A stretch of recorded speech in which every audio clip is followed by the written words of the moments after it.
you've had an incredible startup career. If I don't know, can we call being an entrepreneur a career? It seems more like a sentence. um, but I'm curious, like if there's something that you could share with us about a time in your startup journey, call it, where some things weren't going as you expected or that you wanted to, and I'm curious what happened and how you handled it when things weren't necessarily going your way or the way you wanted them to go. Yeah, I think it happens all the time. It's mostly that, right? It's mostly things not going well. I think for a lot of times it came down to, especially for early founders, I was coming from Michigan, and when I moved to San Francisco in 2012, I didn't know anyone. And so really kind of building up that base of right pitching and pitching and pitching and like not getting the deal that many times. I think it's like hard to like it's so different from like the Shark Tank 7 minutes and you're like in or out.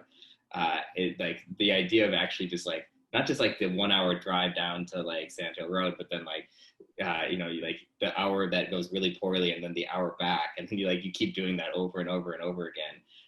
And so I think from those perspectives, I think finding the other people who are going through the same thing, whereas like other startup founders, that's what San Francisco is so amazing for. It's just the like, well, I had a bad day, you had a bad day, like we've had bad months and we've had bad 6 months, and like eventually this is going to get through. And but that's the part that's to me is entrepreneurship. It's just that like that constant drive and that constant push and just like and just never quitting. And eventually something always comes up, but it's just sometimes it takes 12 months instead of 6 months, and you really plan for it to take 3 months.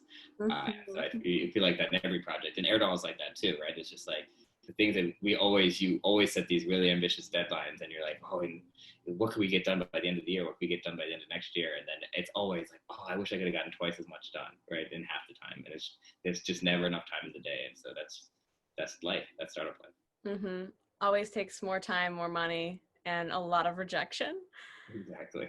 I mean, can you imagine now fundraising and making that drive to Sand Hill Road? Like, you don't have to make it anymore. Like That might that. be the one benefit is that you pitch on Zoom and it's not like inappropriate to not have gotten on a plane. So hopefully that's a win for everyone. And yeah, I just the next generation of founders. I hopefully there's also like more things like Y Combinator and like ways that there's just like direct ways where you just like apply, and if you're good enough you get in, right? Versus all these meetings.